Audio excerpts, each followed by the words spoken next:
আসসালামু আলাইকুম। আরবিডি নিউজের সর্বশেষ আন্তর্জাতিক সংবাদে সবাইকে আমন্ত্রণ জানাচ্ছি। সঙ্গে আছি আমি রাজীব। প্রথমেই জেনে নেওয়া যাক কি থাকছে এখনকার গুরুত্বপূর্ণ সংবাদ শিরোনামে। ডোনাল্ড ট্রাম্প সমর্থকদের বিক্ষোভে ফের উত্তাল ক্যাপিটল হিল। আফগানিস্তানে বেসামরিক মানুষ হত্যার আন্তর্জাতিক তদন্ত চাইলেন ইলহান ওমর।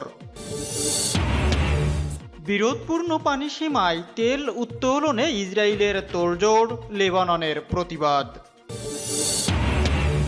ইরানকে একঘরে করার মার্কিন প্রচেষ্টা ব্যর্থ।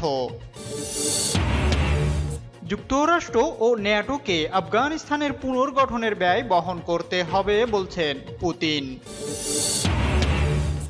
এবং সর্বশেষ থাকছে যুক্তরাষ্ট্রের দ্বিমুখী নীতির নিন্দা উত্তর কোরিয়ার। ট্রাম্প সমর্থকদের বিক্ষোভে ফের উত্তাল হয়ে উঠেছে যুক্তরাষ্ট্রের ক্যাপিটল হিল। আবারও সেখানে দাঙ্গা হাঙ্গামার আশঙ্কা করা হচ্ছে। যুক্তরাষ্ট্র যে গণতন্ত্র বলে নিজেদেরকে দাবি করে, সেই গণতন্ত্রের পতন ঘটেছে বহু আগেই। সেখানে ট্রাম্প সমর্থকেরা বিভিন্ন সময় হামলা নির্যাতন চালিয়ে যাচ্ছে, এমনকি তারা বন্দুক সহিংসতাও করছে। ডোনাল্ড ট্রাম্পের সমর্থকেরা কি পারবে ডোনাল্ড ট্রাম্পের তার পুরনো মর্যাদা ফিরিয়ে আনতে, জো বাইডেনকে আবার পরাস্ত করতে? এ বিষয়ের উপর আপনারা আপনাদের মূল্যবান মতামত প্রদান করবেন এবং অনুরোধ থাকবে গুরুত্বপূর্ণ এই ভিডিওটি না টেনে সম্পূর্ণ দেখার জন্য। এতক্ষণ সংবাদ শিরোনামগুলো শুনছিলেন, এখন বিস্তারিত। তবে তার আগে রিকোয়েস্ট থাকবে ভিডিওটিতে একটি লাইক করুন এবং আপনি যদি এই চ্যানেলটিতে নতুন হয়ে থাকেন চ্যানেলটি সাবস্ক্রাইব করে পাশে থাকা বেল আইকনটি অন করে দিন। ডোনাল্ড ট্রাম্প সমর্থকদের বিক্ষোভে ফের উত্তাল ক্যাপিটল হিল। যুক্তরাষ্ট্রের গণতন্ত্রের প্রতীক ও কংগ্রেস ভবন ক্যাপিটল হিল প্রাঙ্গণে ফের আন্দোলন করছেন দেশটির সাবেক প্রেসিডেন্ট ডোনাল্ড ট্রাম্পের কয়েকশো কট্টরপন্থী সমর্থক। শনিবার স্থানীয় সময় বিকেলে তারা সেখানে বিক্ষোভ সমাবেশ ও মিছিল করেন। রবিবার সংবাদ প্রকাশের মাধ্যমে তথ্যটি নিশ্চিত করেছে ব্রিটিশ সংবাদ মাধ্যম বিবিসি নিউজ। প্রতিবেদনে জানানো হয়, চলতি বছরের 6 জানুয়ারি ক্যাপিটল ভবনে হামলা ও দাঙ্গা সৃষ্টিতে অভিযুক্ত ট্রাম্প সমর্থকদের সমর্থনে আন্দোলনটি করেন তারা। সাবেক প্রেসিডেন্ট ডোনাল্ড ট্রাম্পের অতি কঠোরপন্থী এইসব সমর্থকের বিক্ষোভ কর্মসূচিকে ঘিরে ক্যাপিটল ভবন ও এর আশেপাশের এলাকায় কঠোর নিরাপত্তা ব্যবস্থা গ্রহণ করে মার্কিন নিরাপত্তা সংস্থাগুলো। বিবিসি নিউজ বলছে, বিক্ষোভে কয়েকশো ট্রাম্প সমর্থক উপস্থিত থাকলেও সেখানে নিরাপত্তার দায়িত্ব পালনে উপস্থিত থাকা পুলিশ ও পেশাগত দায়িত্ব পালনে থাকা সাংবাদিকের সংখ্যা ছিল অনেক বেশি। বিক্ষোভ কর্মসূচির আগে পুলিশ জানিয়েছিল, কর্মসূচি উপলক্ষে তারা সহিংসতার হুমকি চিহ্নিত করেছে এবং সংঘাত কারণে রাজধানী ওয়াশিংটন ডিসি জুড়ে নিরাপত্তা ব্যবস্থা জোরদার করা হয়েছে। ব্রিটিশ বার্তা সংস্থা রয়টার্স বলছে, এবারের বিক্ষোভ কর্মসূচিতে 700 জনকে অংশগ্রহণের অনুমতি দেওয়া হয়েছিল, যদিও বিক্ষোভের সময় সেখানে মাত্র 100 থেকে 200 জন উপস্থিত ছিলেন। ক্যাপিটলের নিরাপত্তার দায়িত্বে থাকা পুলিশ জানায়, যেখানে বিক্ষোভ কর্মসূচির আয়োজন করা হয়েছিল সেখানে 400 থেকে 450 মানুষ উপস্থিত ছিলেন, যদিও এইসব ব্যক্তির মধ্যে বিপুল সংখ্যক মিডিয়া কর্মীও উপস্থিত ছিলেন। শনিবার স্থানীয় সময় বিকালে ওয়াশিংটন ডিসিতে অনুষ্ঠিত ওই বিক্ষোভ সমাবেশের নাম দেওয়া হয় জাস্টিস ফর জানুয়ারি 6। যদিও সাম্প্রতিক সপ্তাহগুলোতে এই কর্মসূচিকে ঘিরে উদ্বেগ প্রকাশ করে আসছিলেন ওয়াশিংটনের পুলিশ কর্মকর্তারা। লুক অ্যাহেড আমেরিকা নামে একটি সংগঠন এই বিক্ষোভের আয়োজন করেছিল। এর প্রধান ম্যাট ব্রাইনার্ড ছিলেন 2016 সালে ট্রাম্পের নির্বাচনী ক্যাম্পেইনের তথ্য ও কৌশলগত বিভাগের ডিরেক্টর। উল্লেখ্য, চলতি বছরের 6 জানুয়ারি যুক্তরাষ্ট্রের গণতন্ত্রের প্রতীক ও কংগ্রেস ভবন ক্যাপিটল ভবনে হামলা ও তাণ্ডব চালান ডোনাল্ড ট্রাম্পের উগ্রবাদী সমর্থকেরা। ভয়াবহ এই ঘটনার পর বিশ্বজুড়ে আলোড়ন সৃষ্টি হয়। পরবর্তীকালে হামলা ও সহিংসতায় অভিযুক্ত 6 শতাধিক আসামিকে গ্রেপ্তার করা হয়।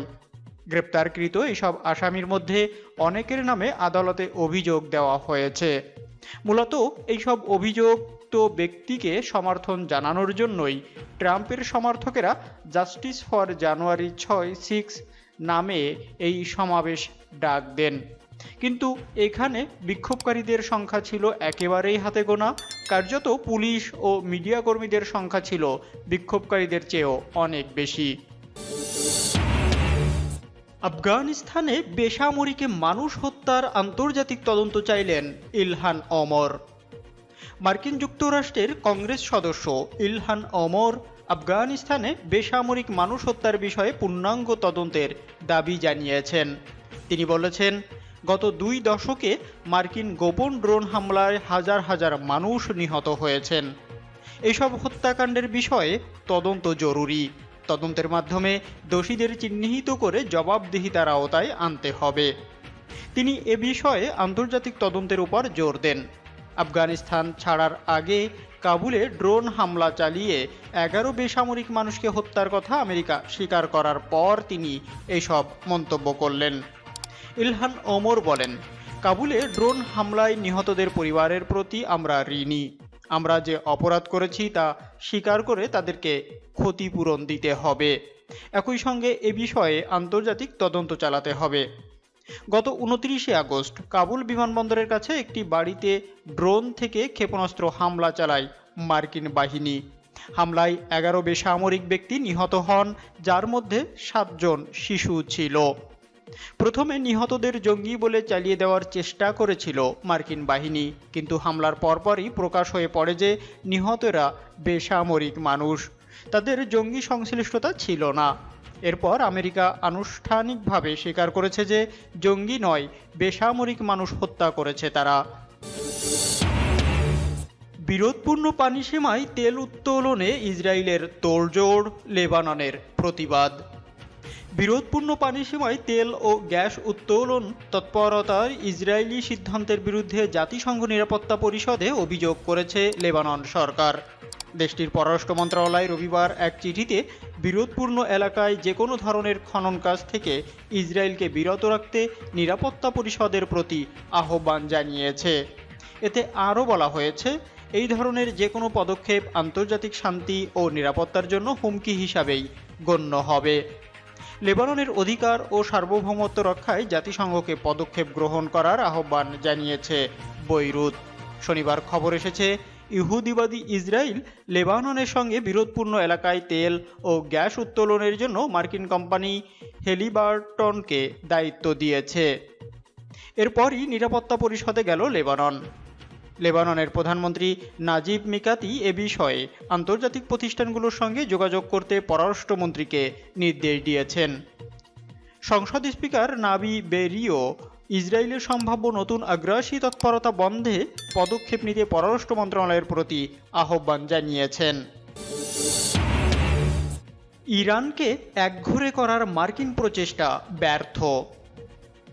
ইসলামী প্রজাতন্ত্র ইরানকে একঘরে করার জন্য মার্কিন সরকার এতদিন যে প্রচেষ্টা চালিয়ে আসছিল, সাংহাই সহযোগিতা সংস্থার পূর্ণ সদস্যপদ লাভের মধ্য দিয়ে তেহরান তা ব্যর্থ করে দিয়েছে। ইরানের এই অর্জনের ফলে এশিয়ায় মার্কিন বলদর্পিতা দারুণভাবে বাধাগ্রস্ত হবে।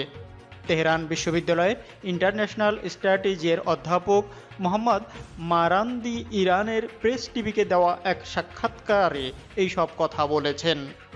তিনি বলেন, আমেরিকা দীর্ঘদিন ধরে অব্যাহতভাবে ইরানকে একঘরে করার চেষ্টা চালিয়ে আসছে। তারা ইরানকে ক্ষতিগ্রস্ত ও কোণঠাসা করার চেষ্টা করছে, কিন্তু সাংহাই সহযোগিতা সংস্থার সদস্যপদ লাভের পর ইরানকে একঘরে করার মার্কিন সক্ষমতা অনেক কমে যাবে।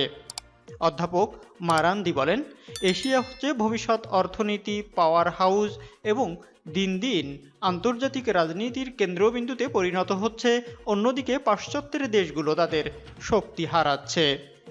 অধ্যাপক মারান্দি আরও বলেন, সাংহাই সহযোগিতা সংস্থার সদস্যপদ পাওয়ার কারণে তা যেমন ইরানের জন্য লাভজনক হবে, তেমনি এই সংস্থার জন্য লাভজনক হবে। যুক্তরাষ্ট্র ও ন্যাটোকে আফগানিস্তানের পুনর্গঠনের ব্যয় বহন করতে হবে বলছেন পুতিন। রাশিয়ার প্রেসিডেন্ট ভ্লাদিমির পুতিন বলেছেন, যুক্তরাষ্ট্র ও ন্যাটোকে আফগানিস্তান পুনর্গঠনের ব্যয় বহন করতে হবে। শনিবার রাশিয়ার গণমাধ্যমের বরাত দিয়ে আনাদুল এজেন্সি এমন সংবাদ প্রকাশ করেছে। পুতিন করোনা প্রতিরোধে আইসোলেশনে থাকলেও ভিডিও লিঙ্কের মাধ্যমে সাংহাই কোঅপারেশন অর্গানাইজেশন অর্থাৎ এসসিও ও কালেকটিভ সিকিউরিটি স্ট্রিট অর্গানাইজেশন এর সম্মেলনে উপস্থিত ছিলেন। তাজিকিস্তানের রাজধানী দুশানবেতে এই সম্মেলন দুটি অনুষ্ঠিত হয়েছিল। ওই শীর্ষ সম্মেলনে দেওয়া বিবৃতিতে পুতিন বলেন, আফগানিস্তানের সন্ত্রাসবাদ, মাদক পাচার ও ধর্মীয় উগ্রবাদ প্রতিরোধে সাংহাই কোঅপারেশন অর্গানাইজেশনকে কাজ করতে হবে। তিনি আরও বলেন, আফগানিস্তানের বর্তমান পরিস্থিতির জন্য দায়ী যুক্তরাষ্ট্র ও ন্যাটো, তাই যুক্তরাষ্ট্র ও ন্যাটোকেই যুদ্ধবিধ্বস্ত আফগানিস্তান পুনর্গঠনের ব্যয় বহন করতে হবে। যুক্তরাষ্ট্রের দ্বিমুখী নীতির নিন্দা উত্তর কোরিয়ার। উত্তর ও দক্ষিণ কোরিয়ার ক্ষেপণাস্ত্র নিয়ে যুক্তরাষ্ট্রের দ্বিমুখী নীতির কঠোর নিন্দা জানিয়েছে পিয়ংইয়ং। পরমাণু সংক্রান্ত আলোচনা স্থবির হয়ে পড়ার জন্য ওয়াশিংটনের এই ধরনের দ্বৈত মনোভাবকেই দায়ী করেছে উত্তর কোরিয়া। উত্তর কোরিয়া ও দক্ষিণ কোরিয়া উভয় দেশ ক্ষেপণাস্ত্র পরীক্ষা চালানোর কয়েকদিন পর পিয়ংইয়ংয়ের পক্ষ থেকে এমন মন্তব্য করা হলো। বার্তা সংস্থা এএফপি এক প্রতিবেদনে জানিয়েছে, দক্ষিণ কোরিয়া বুধবার সাবমেরিন থেকে উৎক্ষেপণযোগ্য একটি ব্যালিস্টিক ক্ষেপণাস্ত্রের সফল পরীক্ষা চালায়। ডুবোজাহাজ থেকে এটি ছিল তাদের প্রথম এই ধরনের ক্ষেপণাস্ত্র পরীক্ষা। এর মধ্য দিয়ে প্রযুক্তিগত অগ্রগতির ক্ষেত্রে সিউল বিশ্বের 17তম দেশের তালিকায় উঠে এলো। পারমাণবিক ক্ষমতাধর দেশ উত্তর কোরিয়া সাগর অভিমুখে দুইটি ব্যালিস্টিক ক্ষেপণাস্ত্রের পরীক্ষা চালানোর কয়েক ঘন্টা পর এই ক্ষেপণাস্ত্রের পরীক্ষা চালানো হয়। কয়েক ঘন্টার ব্যবধানে বিদ্যমান দুইটি দেশের ক্ষেপণাস্ত্র পরীক্ষার ফলে আঞ্চলিক অস্ত্র প্রতিযোগিতা বৃদ্ধি পাবে বলে ধারণা করা হচ্ছে। দক্ষিণ কোরিয়ার মিত্র দেশ যুক্তরাষ্ট্র উত্তর কোরিয়ার ক্ষেপণাস্ত্র পরীক্ষা চালানোর কঠোর নিন্দা জানিয়ে বলেছে, এটি জাতিসংঘ নিরাপত্তা পরিষদের একাধিক প্রস্তাবের লঙ্ঘন এবং তারা পিয়ংইয়ংয়ের এমন কর্মকাণ্ডকে প্রতিবেশী দেশগুলোর প্রতি হুমকি হিসাবে দেখছে।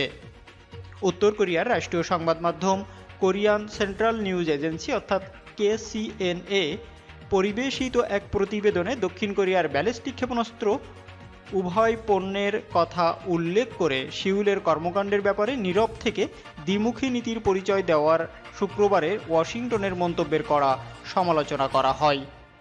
KCNAর মন্তব্য প্রতিবেদনে বলা হয়, যুক্তরাষ্ট্রের এমন দ্বিমুখী কর্মকাণ্ডের কারণেই কোরীয় উপদ্বীপ সংক্রান্ত সংকট সমাধানের পথে বারবার বাধাগ্রস্ত হচ্ছে এবং উত্তেজনা বৃদ্ধি পাচ্ছে। ওয়াশিংটনের পক্ষ থেকে বলা হয়েছে, দক্ষিণ কোরিয়ার পরীক্ষা হচ্ছে সিউলের জন্য একটি কৌশলগত অগ্রগতি। তারা উত্তর কোরিয়ার দেওয়া হুমকি মোকাবেলায় তাদের সামরিক সক্ষমতা শক্তিশালী করে আসছে। উল্লেখ্য, পিয়ংইয়ং তাদের পরমাণু অস্ত্র ও ব্যালিস্টিক ক্ষেপণাস্ত্র তৈরির জন্য আন্তর্জাতিক নিষেধাজ্ঞার আওতায় রয়েছে। এতক্ষণ সঙ্গে থাকার জন্য ধন্যবাদ। দেখা হচ্ছে পরবর্তী ভিডিওতে। ততক্ষণ পর্যন্ত ভালো থাকুন, সুস্থ থাকুন। আল্লাহ হাফেজ।